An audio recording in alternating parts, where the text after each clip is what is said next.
Welcome back to another Blacktastic episode of the People Before Politics show, Sunday Rundown, powered by Black Westchester Magazine. I'm your host, Damon K. Jones, joined by my brother, A.J. Woodson, and bringing that fresh perspective, Larnaz Kinsey. Every Sunday, we pull back the curtain on the issues shaping our families, our cities, and our future, from health and safety to policy and power. It's because our mission is simple.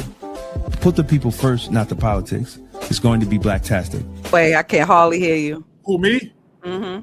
Oh, can you hear me now? Yes, I can hear you clear. Can you hear me now? So I'm going to let Damon introduce our next brother who's on here in the next segment we're going to do. And again, if you just tuned in, you are watching Black Westchester Presents, the People Before Politics radio show. We simulcast live every Sunday, 6 to 8 on Facebook, LinkedIn, YouTube, X, and on blackwestchester.com and anywhere else they allow us to stream. So go ahead, David, take it away. Yes, I want to introduce the next guest. This is my brother. We always talking, and I'm glad he's able to even get in, even in the car, man, because we wanted to talk. I couldn't think of no better pastor to have the conversation about what happened with Don Lemon in the church. I said, let me reach out to Brother Conrad so we can get some real truth to what's going on. And I want to welcome my brother once again, a friend of the show, Pastor Conrad Tillard. Welcome, brother. Welcome. It's great to be here with you and Brother AJ, and I continue to be a fan of not only the show, the newspaper. You all are something like me. You don't mind telling the truth.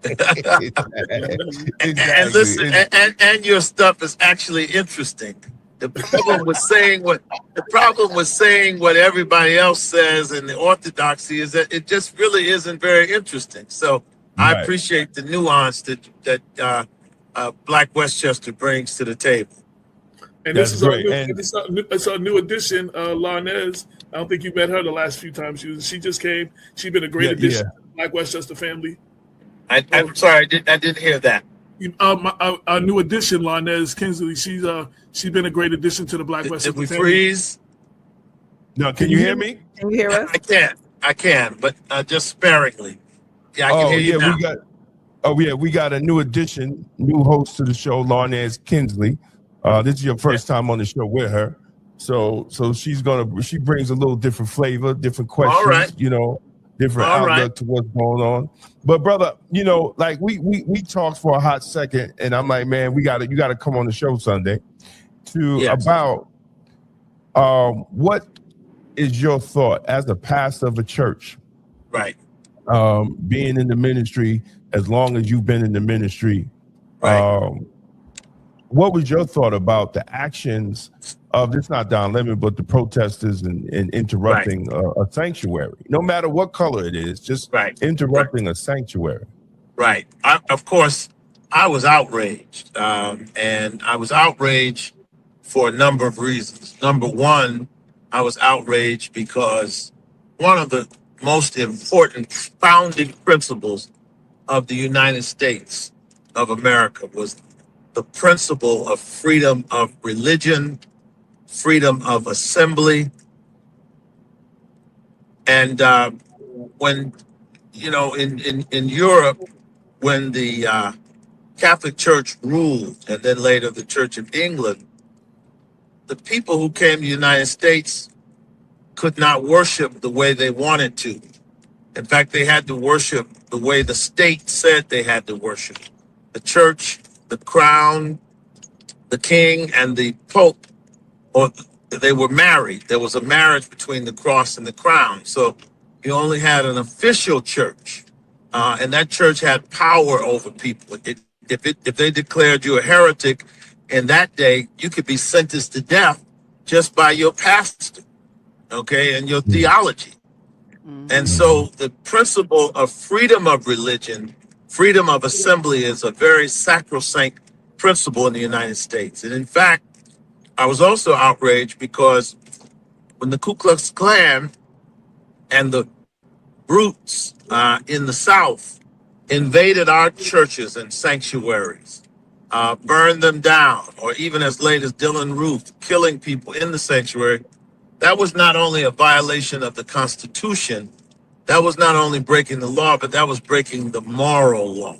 And so when I saw these people going to church, many of them misguided, progressive Christians, I said to myself, no person that fears God or has a real sincere relationship with God could even fix their mind to go into someone else's worship service and desecrate it. I would not do that to a Hindu, a Buddhist, a Jewish temple, a Muslim mosque.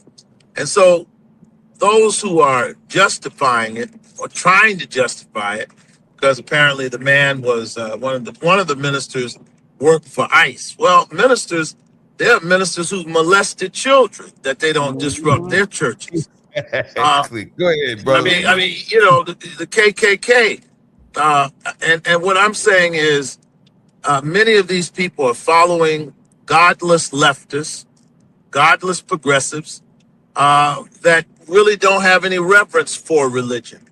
And so I wanted to call it out. I'm a pastor. I would never approve of that, nor would I be weak in my condemnation of it, because it's just wrong. Absolutely. And I just wanted to say, am I still with you? Yeah, you Yeah, still we with can hear you, but we can't see you. We can't see you, but we can Okay, hear let me. I don't know what happened. There we go. But that There was we go. my position, and I was very upset because, first of all, if all of the great leaders that we've had, and no matter what a person feels about ICE, this is not the most existential threat that we face. Dr. Martin Luther King and even those before him, they didn't go into Bull Connor's church and disrupt that service. And so if Dr. King didn't do it, and Malcolm didn't advocate it, and John Lewis didn't do it, and Abernathy and Hosea Williams and Reverend Fred Shuttlesworth didn't do it, the Honorable Elijah Muhammad didn't do it.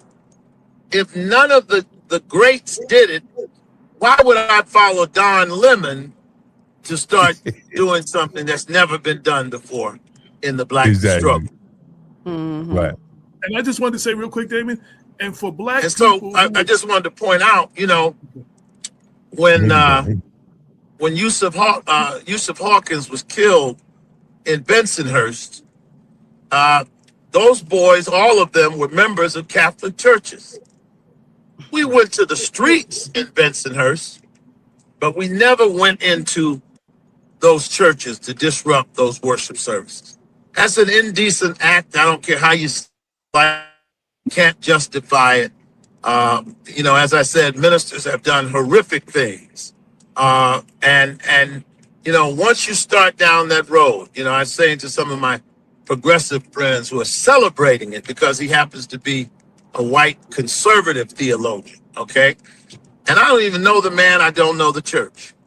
But there are a lot of liberal and progressive churches that promote same-sex marriage. They have ordained homosexual members of the clergy. They have rainbow flags.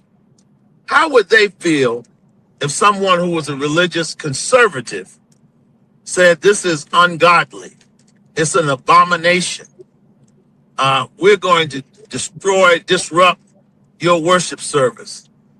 How would they feel? What would their response be? And I think we all know the answer. Right. absolutely. And for black people, for any black people who condone So that, that's my position. Oh, I don't think. Hey, Conrad, can you hear us?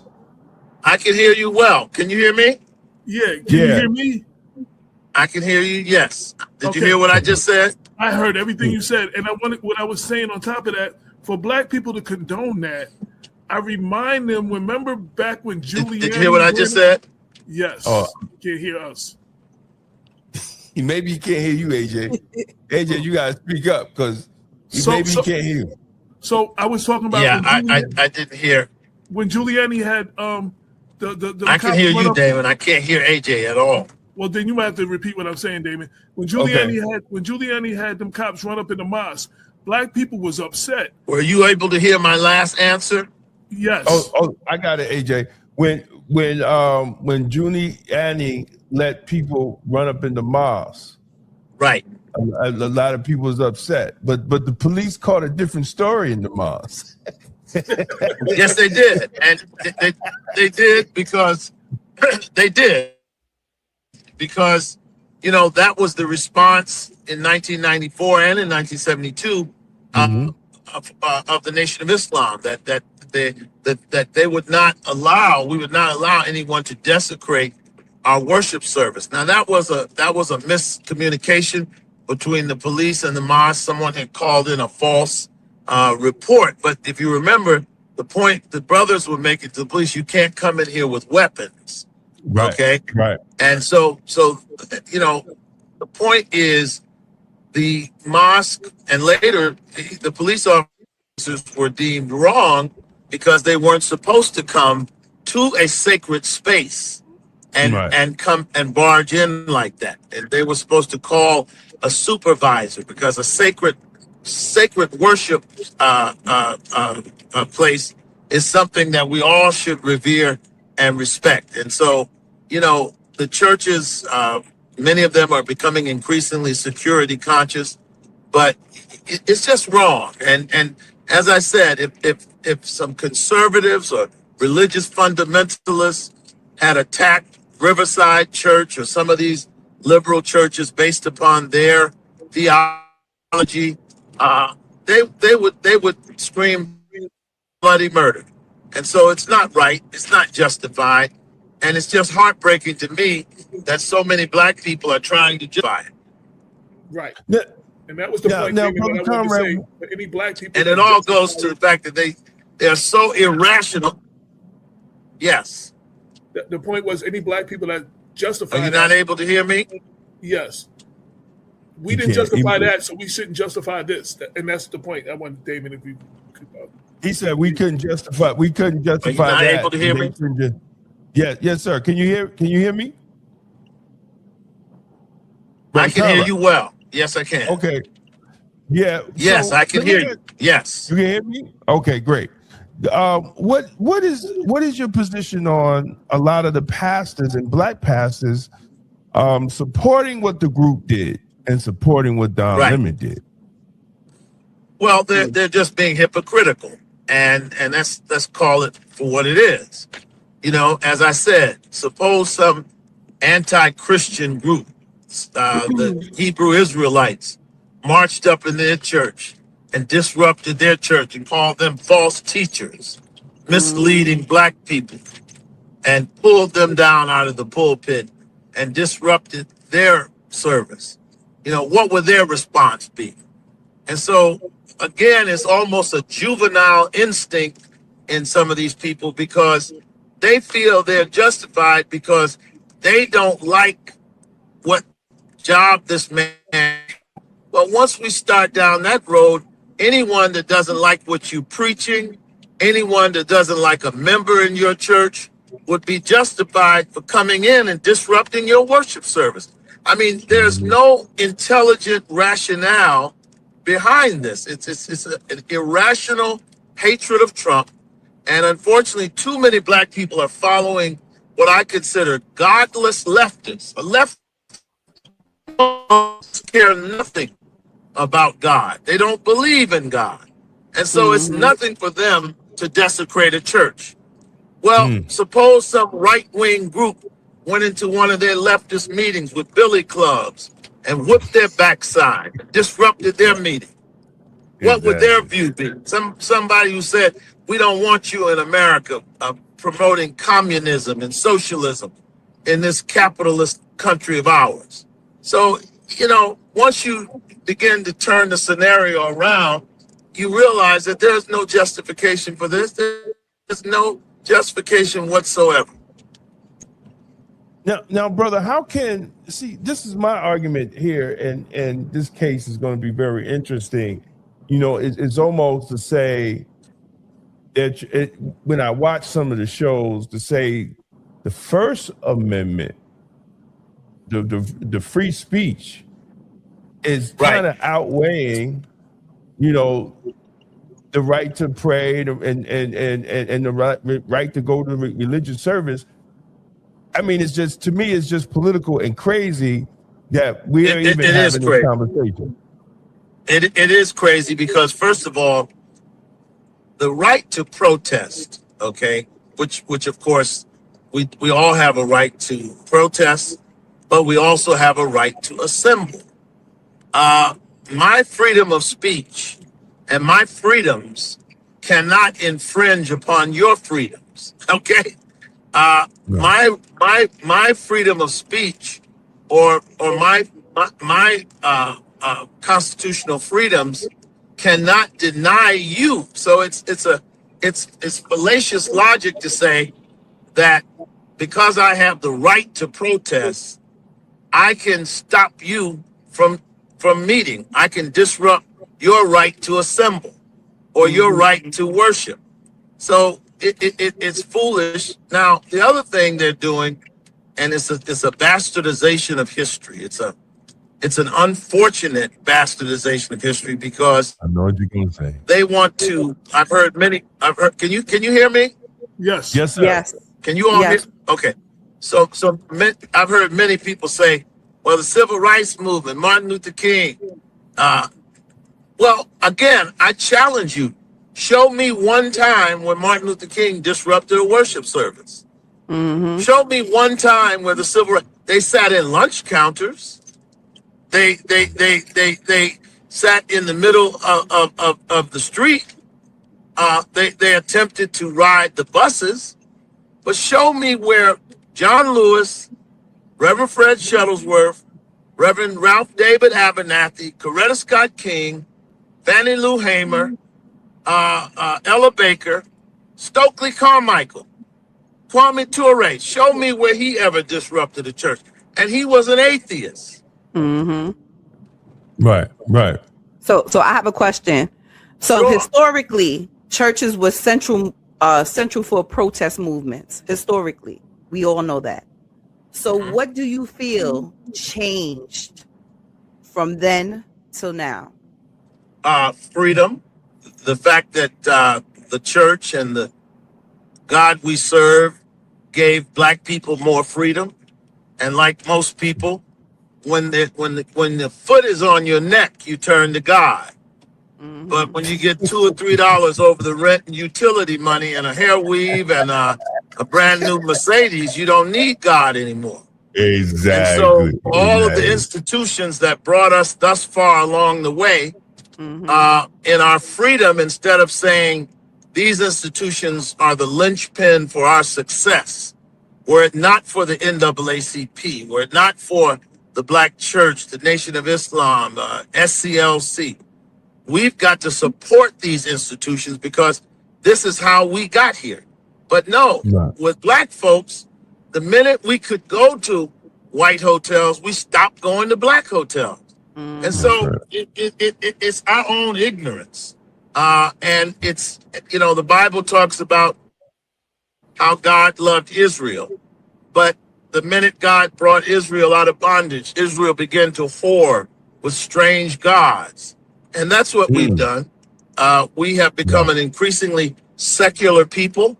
There was in fact, a year ago, you couldn't have gotten black folks to go into a church and disrupt it. But I'm telling you, one of the greatest cancers in the black thinking and psyche right now is MSNBC or MS Now.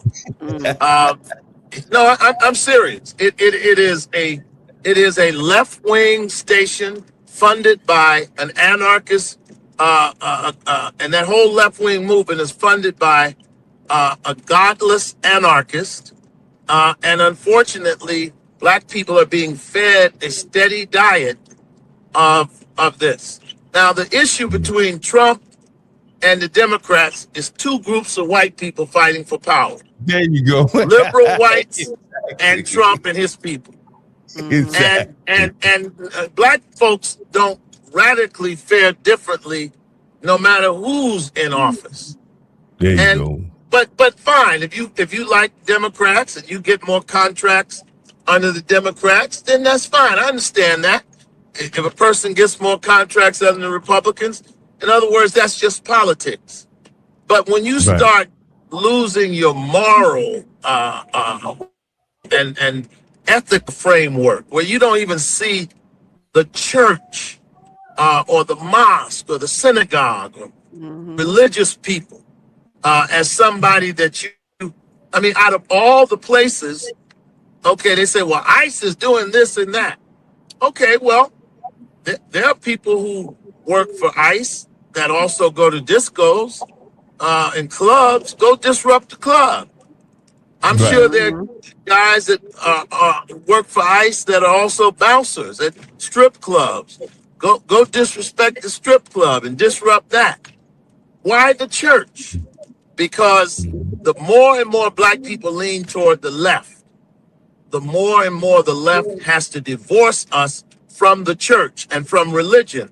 Because in the left-wing ideology, socialism, communism, there is no room for God because the state is God. And that's why they talk about free this, free that, because the state is the benefactor. The state is the giver. Remember, Karl Marx said religion is the opium of the masses. Fidel Castro did not allow religion to be practiced in Cuba. And so black people need to wake up. They are not following Martin Luther King. That's the irony of it. These black pastors that you're talking about, they're not following Dr. King because Dr. King never did that. So you can't be following Dr. King because out of all the oppression he faced, if that was an effective or moral strategy, don't you think he would have done that? So that's where I am on this. So I have one more thing to say. You spoke about the silence of faith leaders, right? And to me, that seems like it's a moral position. And these are people who are supposed to mentorship. It's mentorship to the community, right? To give you that clarity. So if these faith leaders are so morally comfortable being silenced, what information or what kind of resource can we give the community to gain moral clarity? Well, I will say this, that each person has to really have their own sense of ethics, because in a real sense, this is not a political thing. Most people listening to the sound of my voice, their mother and father and grandmother would have taught them, you don't go disrupt a worship service. And the Bible tells us in Timothy, 2 Timothy, I think it is, that the day would come where you would not be able to find a teacher that would preach a sound doctrine. And many of these ministers want to be liked. You have to understand a disproportionate number of them coming out of these seminaries. They want the grant money, the foundation money, and they have been increasingly taught by godless seminary professors who have had one agenda, and that is a left-wing agenda. And so these ministers know that if they don't embrace the progressive ideology, they'll never be invited to preach at the Capitol. They'll never be invited to get awards. They'll never be on television shows. And so many of these men are compromising their principles, and women. And also, let's be honest, and I hate to put it like this, but I am. Don Lemon is an attention whore. And unfortunately, many of these ministers have become attention whores. Exactly. When you hear ministers talking about their church is going to start selling weed, or their wife will wear a dress that becomes the topic of conversation about the appropriateness of it or not. These people are trying to get likes. They're trying to get clicks. They have abandoned the mission, the ethical mission, and so there's a lot of that going on as well. And they want to be popular. It's easy, it's easy to take the position that Don Lemon is a victim. It's very hard to say Don Lemon is wrong. Now they're making him a martyr for black journalism. And Don Lemon is no more concerned about black folks than a man on the moon. Exactly. Exactly. So, Brother Conrad, you've been in a lot of these organizations, so you see how these organizations now is making Don Lemon a martyr for Black journalism. They say now, they're coming for us. This is the moment that they're making a move on us. What do you think about that, brother? I think it's pure unfettered, unmitigated foolishness. When people start, I've got to the point where when somebody say they are coming after me, I want to know who is the they. Don Lemon knew what he was doing. Don Lemon is an independent journalist, and basically he's doing the same thing you do. He's a podcaster, okay? And he knows that this will get him likes. Last night, he was not in Harlem, or he was not in some, battered women's shelter with Sister So-and-so. He was in Hollywood being feted by Clive Davis, the man who they said had a party over Whitney Houston's dead body. Okay? The man who they say taught Diddy and all these people how to molest artists and so forth and so on. So, let's face it. Let's just be clear and be honest what Don Lemon is about. Okay? And so he was not. First rule of a journalist is that you never make yourself the story. Okay? Because the story is not about you. You're covering the story. You are not to become the story. That's journalistic ethics. Don Lemon conspired with these people. He organized with them. He was giving out donuts and coffee prior. They have the footage. Exactly. Now, let me ask you a question. He said, I'm just there to cover the story. Trying to interview the pastor in the middle of his church being disrupted. So let me ask you this question. If he was just there as a reporter, okay? He was just there covering the story. I have nothing to do with it. I knew about it. If you had to know about it, else you wouldn't be there. But suppose a church shooter had told him at 2:00, I'm going to shoot up this church. Would people accept him saying, I was just there as a journalist? No, not He at would all. be a conspirator, right? Yeah, He absolutely. knew it was going to happen. He came because it was going to happen. And that's the same thing that happened with this protest. Okay? And though a church shooting is vastly different than church disruption in terms of Don Lemon's culpability, it's all the same. In other words, if he just happened to be in church and this happened and he jumped into his journalistic bag and started covering it, that's one thing. But this was not his church. He knew that it was going to put. The other thing is this. I'm so sick and tired of people quoting Martin Luther King. One of the principles of the civil rights movement was we believe that the laws are unjust, but we recognize that this is the law. But because we believe the law is unjust, we will peacefully and in a non-belligerent way violate the law. Rosa Parks didn't jump up and turn the mother out on the bus, right? She just sat there. The other thing in the movement was, and this was part of the training, part of the discipline and the ethics. When you broke the law, you expected to go to jail. That was the point. In other words, I want to go to jail. I want to offer my body as a sacrifice because I'm a moral warrior.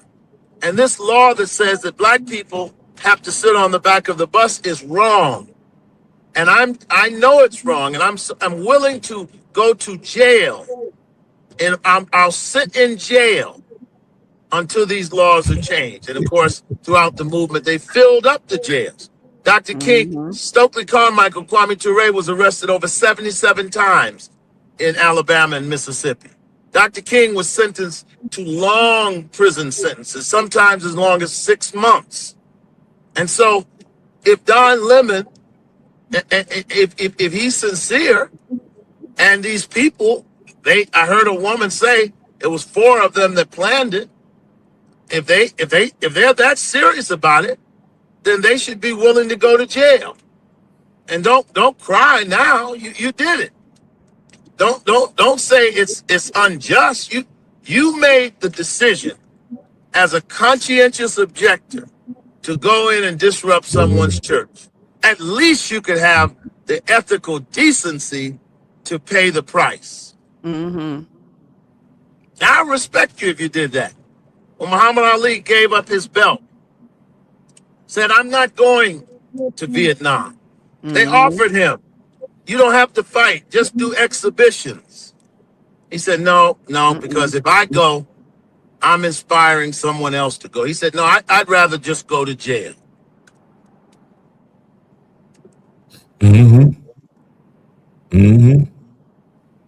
Brother, where do you think do you think there's an end? Because it's not, because if the Dems get in, it's just going to be trying to impeach Trump for the next 2 years. It's not even going to be, and then we're going to just end at the bottom again, even after all this stuff. Like, we'll get nothing from it. It will. And, America, we're coming up on our 250th year as a nation. Now, I will tell you that no nation in the world has ever risen to our height in only 250 years. Okay, you can go to Paris or London or Heidelberg, Germany, and there are buildings that are 1,700 years old. Okay, 1,700 years old. You can go to ancient Egypt. You can go to Egypt. You can go to Abyssinia. You can go to ancient China. And there are buildings there in 2,000, 3,000 years old in different parts of the world. But in only 250 years, America has become, arguably in terms of ethics, but certainly not arguably in terms of power, the most powerful nation on the earth. But what has kept us powerful is several things. Number one, I give great credit to the founders of the founding fathers. Now, they were racist, slave owners, but they created a system, a political system that the world had never seen before. See, what people don't understand is under every other nation on the earth, and we talk about the great Songhai, Mali, Timbuktu, great ancient Egypt, China, true, ancient Persia, all those countries, ancient Europe, Roman Empire, they were all great. But the individual didn't mean a damn thing in those societies. You were a subject of the sovereign, the king, the ruler. There were no individual liberties. There were no middle class people, okay? When I hear these socialists talk about capitalism, why capitalism makes people impoverished, it's asinine. Poverty is the normal default of human beings. From the cavemen to from the hunters and gatherers, when we first start cultivating society, most people who hunted didn't catch anything on that day. Most times crops did not bear fruit. Throughout the Dark Ages and Middle Ages, people have lived in poverty, but it is capitalism and America that's produced a middle class. But the only way we did that is through our political institutions. And I'm afraid that the people now in office are small-minded people. When I see Democrats now, Damon, and I put it more on the Democrats at this point in this regard. They say they're for the masses. But my point is, when you see people making fiery speeches in the Congress, and basically they're anti-Trump speeches, or they're anti-Republican speeches, who's going to do the legislation? Adam Clayton Powell was elected in 1947 or in the late 40s, early 50s. I forget whether he was, I know he was in the city council by 47. But he got to Washington, he couldn't even eat in the dining room. It was a segregated dining room. He had segregationists, Dixiecrats. They were Democrats and segregationists. He had to deal with them every day. And yet, Adam Clayton Powell got 66 bills passed during his tenure in Congress. What is Jasmine Crockett doing for us other than cosplaying? What is Hakeem Jeffries doing? What legislation are they passing? See, if you're not passing legislation, you won't have any value to people if you're elected to Congress. You go there to get things done. I can go on 125th Street and hear somebody talking crazy. Right. I mean, it got to the point that this type of politics, whether it's local, state, or national, they don't want to work with the other side for some reason. Like, it just doesn't. It's because the left has a disproportionate influence. And the left, when I say the left, I mean those people who are socialists and communists that do not like the American way of life. Heretofore, in the black community, every leader we've had an appreciation for the American way of life. They simply pointed out to America that America denied us an opportunity to participate in the American way of life. These people do not like the American way of life, and they want to undermine it. And that's why everything has to be bitter and rancorous. And that's why you can't get anything done in the Congress, because in order to do things in the Congress, there has to be, number one, civility, cordiality, and everybody has to be, even though they have differences, everybody has to think about the good of the citizens and the people. Right. And well, so, brother, I mean, yeah, go ahead. I'm sorry. Go ahead, man. Go ahead. Well, I'm just going to say, I mean, there's a pox on both houses. I know people think I talk more about the Democrats. Are enslaved to the Democrats. So if I'm going to work on freeing my people, there's no sense of me wasting time talking about Trump. They don't like him anyway. But they are enslaved to the Democrats. And they have literally presented politics as though it's a moral struggle between the good side, the responsible side, and the evil side. When, in fact, both parties are men and women interested in one thing: who's going to control the gavel and who's going to sit in the White House or the State House. That's what it's all about. Hey, brother, I got a question for you. Someone says, what do you think about how many of those same leaders were also called communists and socialists? No, they weren't. Ask your person to tell me which one.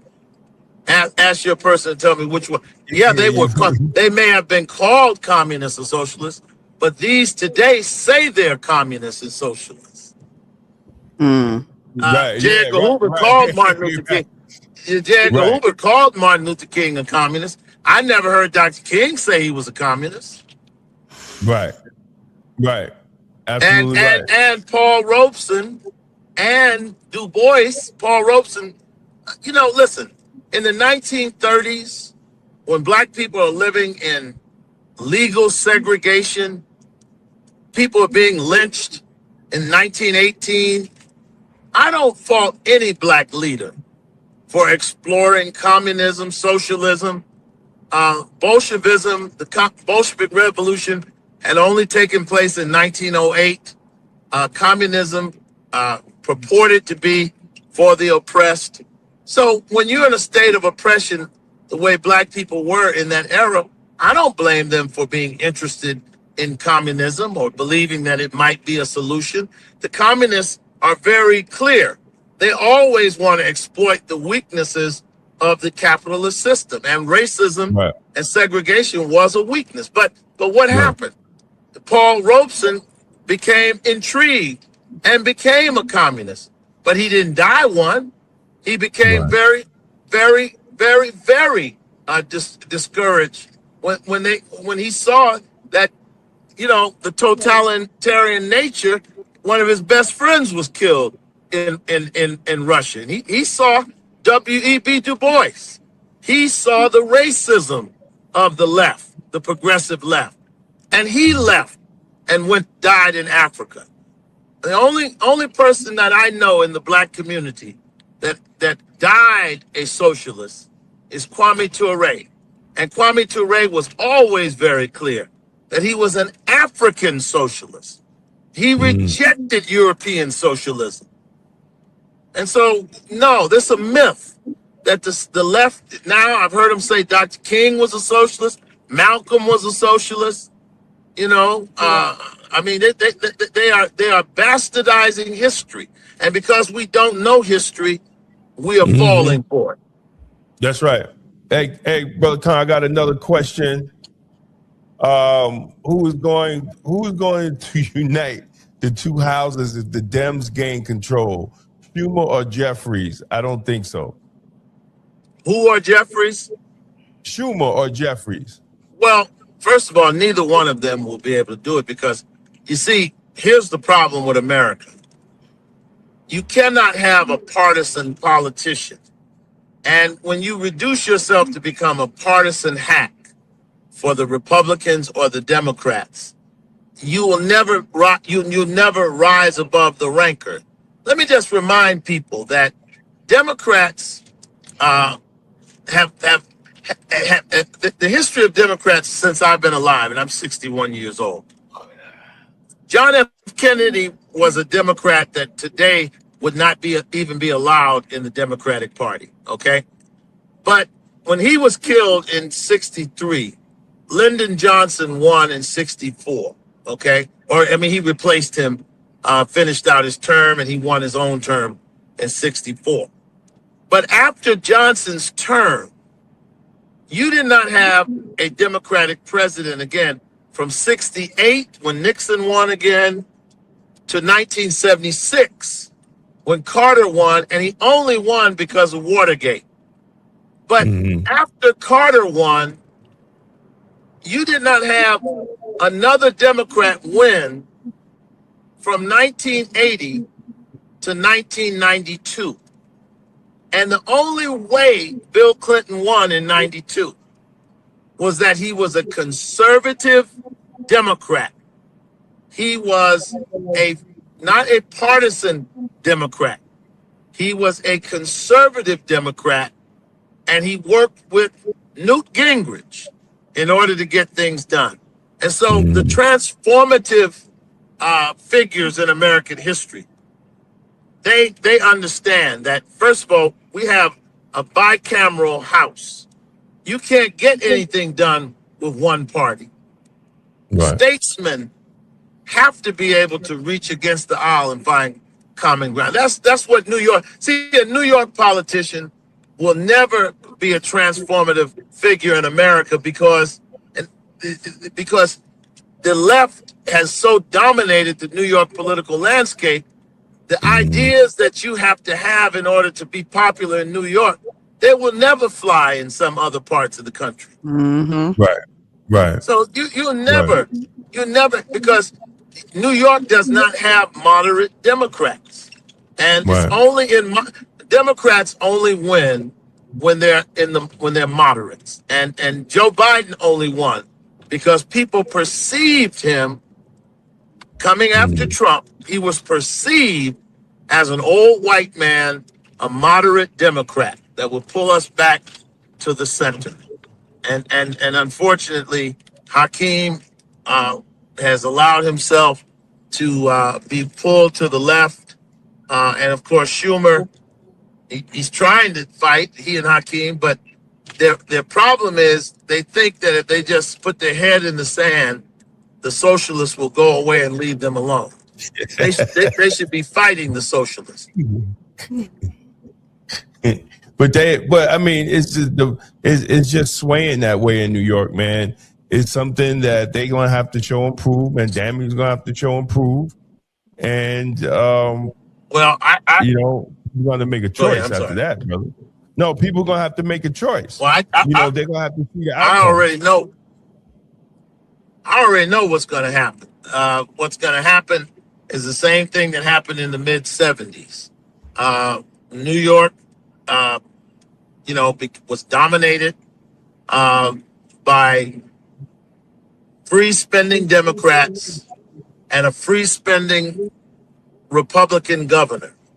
The whole concept and term Rockefeller Republican is a term that captures who Nelson Rockefeller was, a free spending liberal Republican. Okay, Republican in name only. They call them rhinos.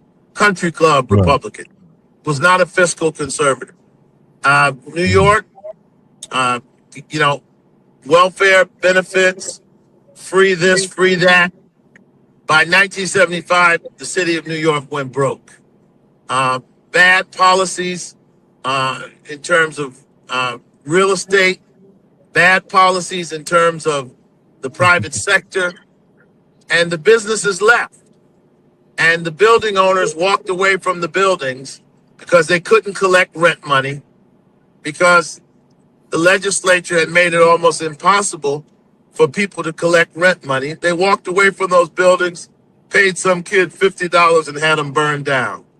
Mm-hmm. And by 1976, the city was in Washington begging, 75, begging to be rescued. And it wasn't until, to be honest with you, the sad thing is New York's greatest days in the last 50 years have come under 5 Republican terms, 2 under Giuliani and 3 under Bloomberg.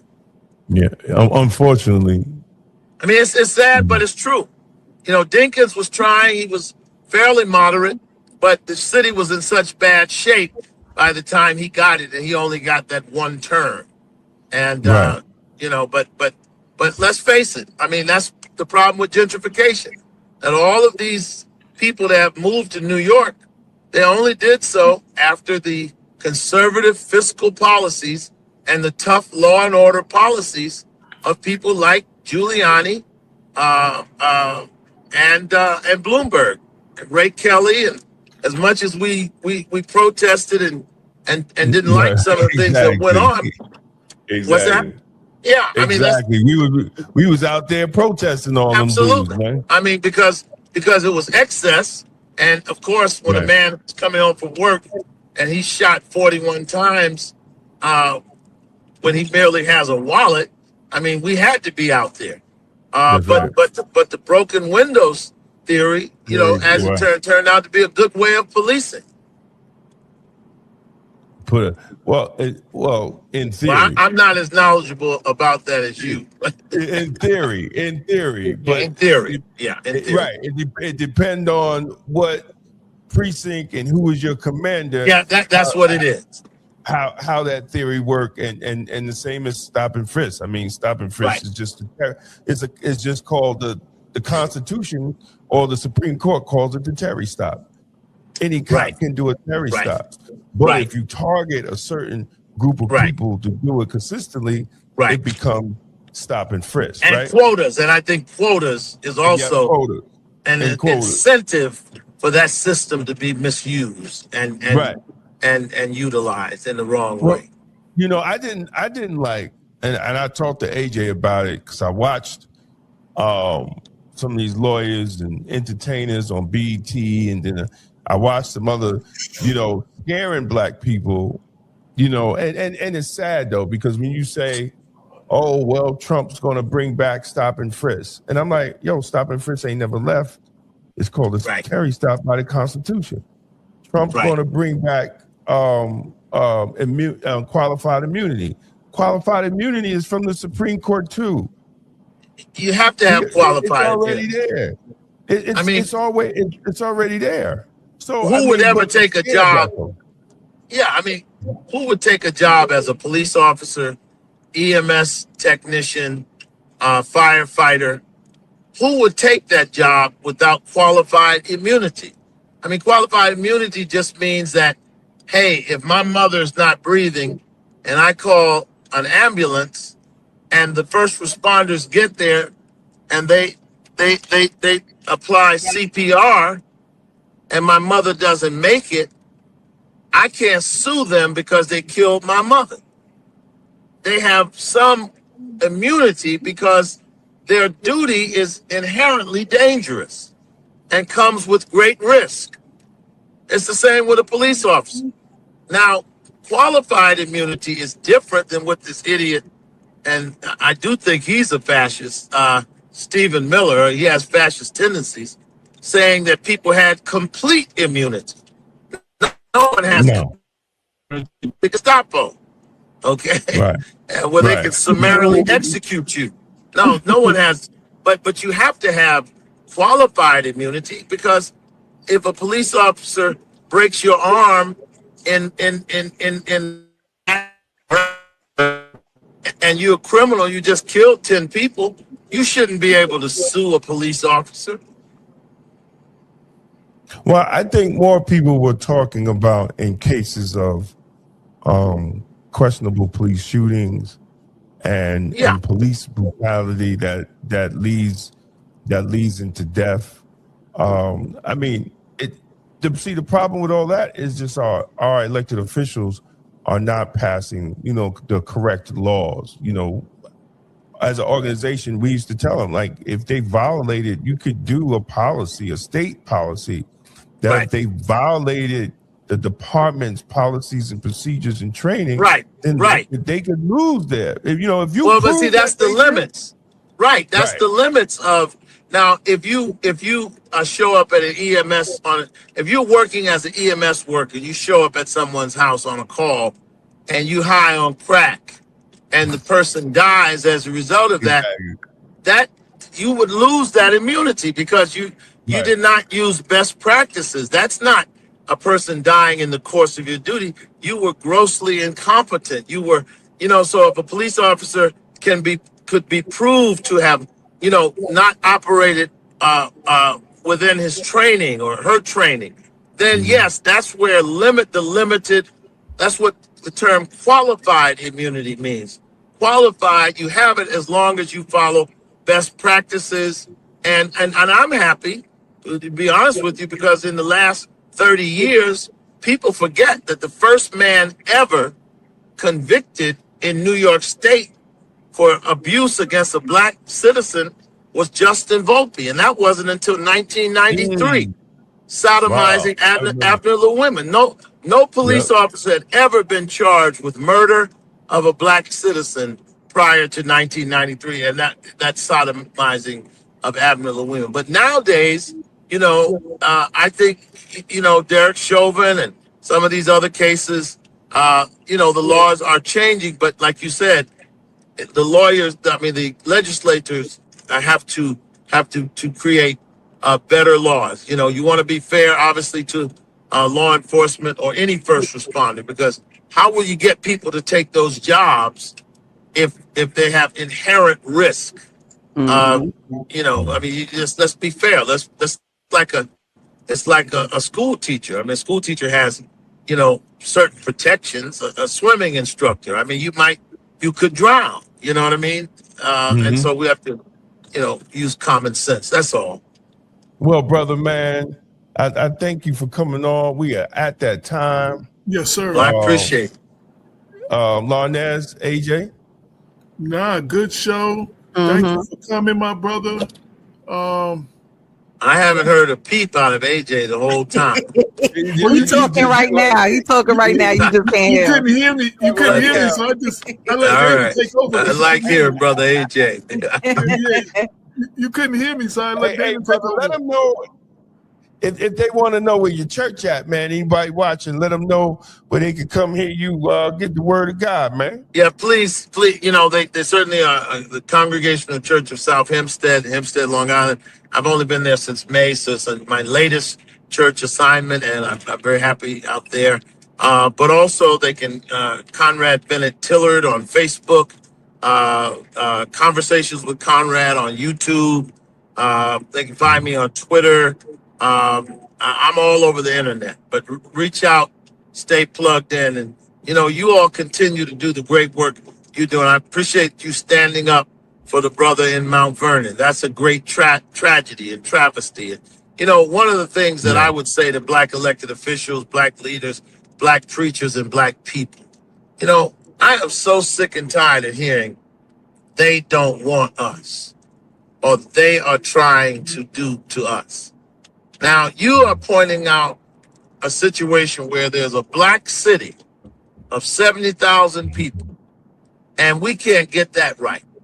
So if we would just focus on ourselves, I don't hear any other race. And I know there was a time when that was a relevant conversation, but I don't see any great conspiracy today to keep Blacks down.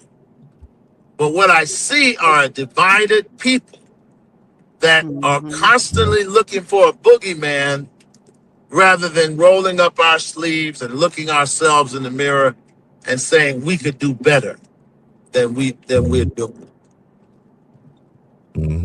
That's it, brother. That's it. Thank you, man. I appreciate All right, my you. brother. Be blessed. We're gonna let you get back to the driving, man. All right.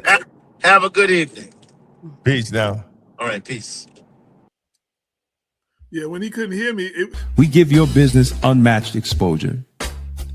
From email blasts straight to our subscribers, to video commercials, website promotions, and targeted campaigns, we've got the tools to help you connect, engage, and grow.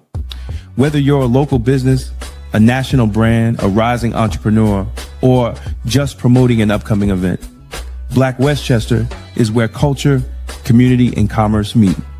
Contact us today or scan the QR code and start building with us. Rep the movement. Get your official Black Westchester merch today. Hoodies, tees, and more at blackwestchestermerch.shop. Wear your voice, make a statement. Damon K. Jones exposes the lies and challenges the gatekeepers in Black politics in his powerful book, Promotional Politics and Logical Failure. Black America needs fewer emotions and more outcomes. Our communities deserve better. On sale now, get the book or audiobook on Amazon, From the Streets of Westchester to the Heart of Hip Hop. Discover A. J. Woodson's powerful collection. Black Westchester, the origin story. We got our own thing. Hip hop from the 9, 1, 4, and Black Westchester celebrate Black women of Westchester.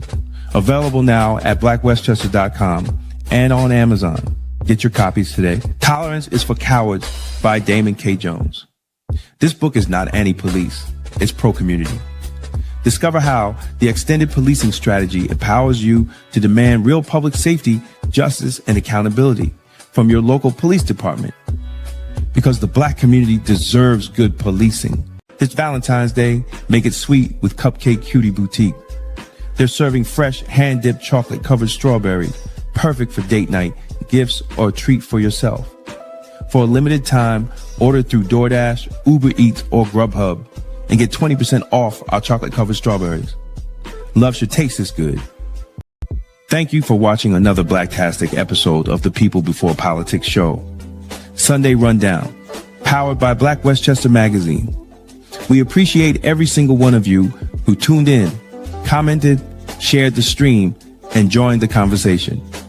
Your support is the reason independent Black media continues to thrive and speak truth without fear. Every week, we show up to bring clarity, accountability, and real community insight to the stories that matter. And you show up with us. Whether you're watching on YouTube, Facebook, LinkedIn, or X, we want you to know that your voice, your engagement, and your presence make this platform stronger. Thank you for rocking with Damon K. Jones, AJ Woodson, and Larnez Kinsey as we break down the issues that many outlets ignore. And thank you for supporting a space where Black thought, Black leadership, and Black truth-telling still matter.